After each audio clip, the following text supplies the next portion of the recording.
Hello everyone and welcome back to the Great Book of Grudges. My name is Nathan and today we're going to be talking about patch 3.1. You see, something rather interesting is happening. We're having a free legendary hero. We haven't had a free content alongside a patch for a while, not including obviously the Regiment of Renown troops. So this is pretty exciting and we don't get really any information, no hints whatsoever. What we do know is this patch is coming in the final week of May and I have a theory. You see, on the final week of May, nothing's really happening. However, on the 1st of June, which is on that final week, there is Warhammer SKULLS. Warhammer SKULLS is an event which is focused around Warhammer video games, and usually announcements happen, sometimes for games, DLC, and maybe a legendary hero. Now, since I very much believe that we won't get the next DLC, Shadows of Change, until around August, I very much doubt that they're going to do a DLC teaser for that, as, well, you know, that's really far off.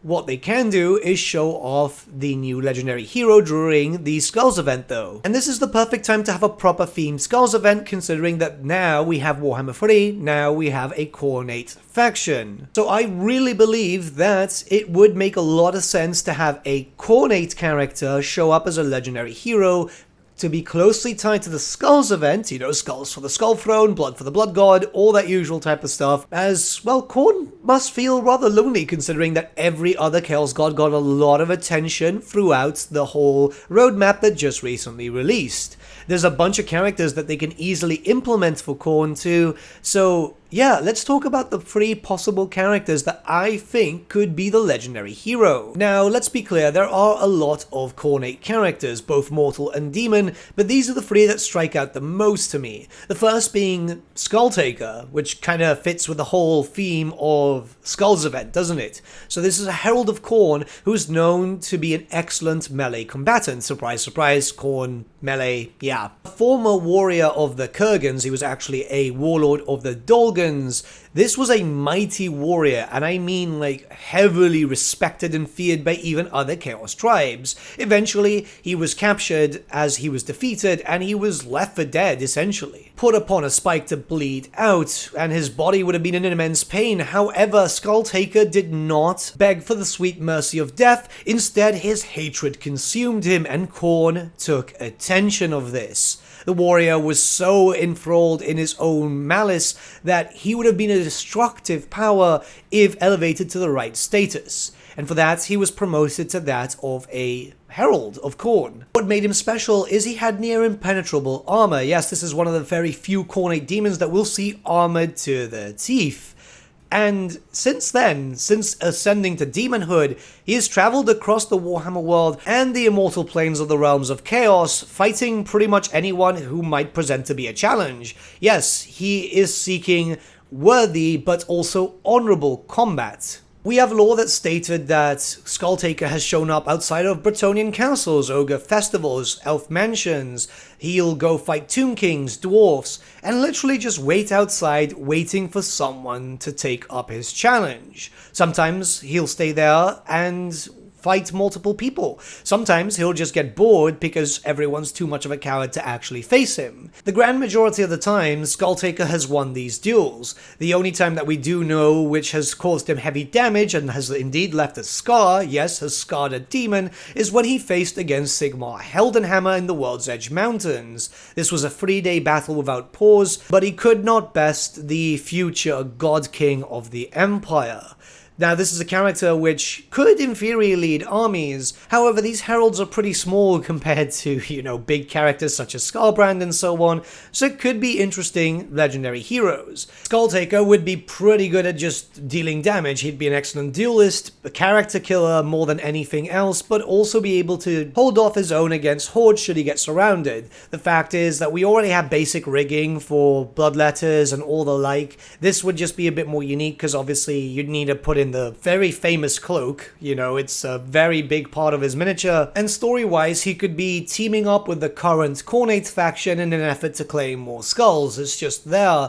I don't know how keen Skulltaker would be to work with Skarbrand, considering that Skarbrand was exiled, but if Big Daddy Khorne does say, you know, you gotta work with him, he will do so. The next character is the one that I'm leaning towards, which is the Hound of Vengeance, the Endless Hunter, or the Talon of the Skull Throne. Yes, this is the three-headed doggo known as Karunak. Yes, he's a Fleshhound of Khorne, and precisely the reason why he would be a legendary hero, because Fleshhounds don't lead armies unless you want a dog barking at you. But the fact is that this is a very unique character, three-headed dog, extremely, and I mean extremely resistant to magic. He is Khorne's bloodhound. He'll go out and hunt down anything that Khorne tells him to, because he is Khorne's apex hunter. We know that he's been able to hunt in the realms of chaos. He's been able to go down to Bretonnia, the Empire, any place where someone is hiding but has some magical properties. Khorne sends out his favorite toy to just rip them apart, and he does it very, very well. Karunak is a very interesting character because obviously of the three-headed thing. It's the whole Cerberus thing from lore, and it's something that could be used from Cerberus. You know, Total War Saga Troy had a Cerberus rig, which would be a shame if it doesn't get used again. Fleshhounds are cool as they stand, but imagine a hero which can boost up other Fleshhounds. I imagine him as a hero that would boost up other Fleshhounds, just give them a little bit more speed, a bit more attack, making you able to have a full army of Fleshhounds if you so wish, and be absolutely terrifying. They're already strong enough as it is, but just imagine a full pack of dogs, right? Then I imagine him to be very good at taking out characters extremely quick and just being able to rip apart wizards without too much of a problem, maybe even having some increased damage against anything that would be considered, you know, a cloth wearer. It'd just be kind of cool, because this is a character that I really doubt we'll see in its own featured DLC, but you never know in the future. Obviously, Creative Assembly might have plans, and I could be wrong about it, focused on Khorne, obviously, but it just kind of feels like something Khornate, right, for Skulls? Now, the last character isn't a demon, but rather a mortal. Well, Chaos Spawn at this point. But I really do believe that eventually we're going to start seeing mortals being introduced in the Monogod factions, because obviously it makes a lot of sense to do so. And this character would make a lot of sense to introduce as a FLC character, Sylar Anfingrim.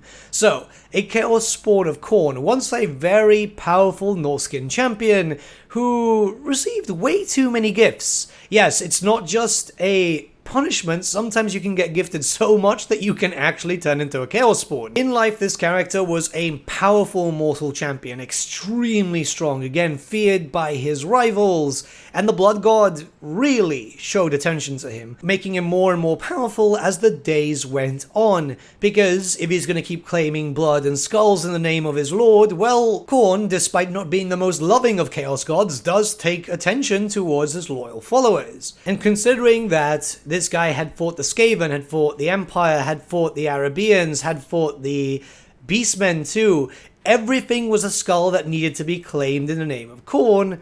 He was blessed, and he was turned into this monstrosity. You would think that the spawndom would be a punishment, but in fact Khorne actually saw it fit. This new body was tough, durable, it made him extremely fast, deadlier than what you could imagine.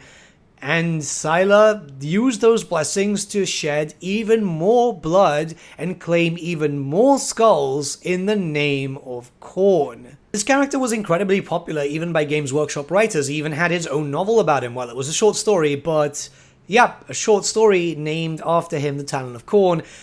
He is known to be absolutely brutal in combat, almost near immune to magic due to one of the collars of Khorne, and in general, yeah, this is a fighter. He is one of the few Chaos Spawn models that we've seen introduced in Warhammer Fantasy, which is truly unique. Now, in lore, all Chaos Spawn are very unique, but I can imagine why both Creative Assembly and obviously Games Workshop too, as that box, well, very allowing for different kit bashers, is limited, right? The best way I would describe this character in terms of lore is the unstoppable force. Just send him onto the armies of the enemies and let him do his thing. I imagine that he would suffer from a little bit of, rampage and stuff, but it kind of makes sense with this character. You could have a lot of fun with it too. It would be very unique. It would be something that would make sense because, you know, a spawn is essentially mindless. This spawn in particular can speak. It was a weird thing during the end times and so on, but it's still very much mindless, and it kind of fits with the whole theme of Skarbrand right now, you know?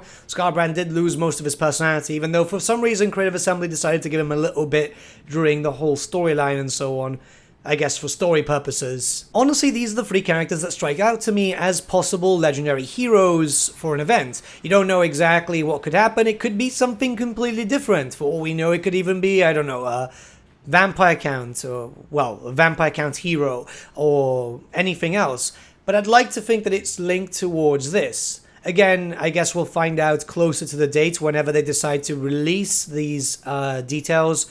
But I would really like to think that Khorne is going to get at least some little bit of attention this year, considering that the roadmap was Tzeentch, Nurgle, and then a bit of Sinesh next year. It would make sense for the Skulls event to do this. But what do you guys think? Do you think that these characters are the ones that are going to be there? Do you think it's going to be someone else? Let me know your thoughts in the comments below. Let's start a bit of a discussion. I honestly can't wait. It's nice to see that we're getting some characters outside of DLC patch cycles, you know? Hopefully this continues, because there's a lot of characters which really could be added in as legendary heroes, and it would be a way of CA to thank the community. But with all that being said, again, have a great day, guys. I'll see you all again very, very soon.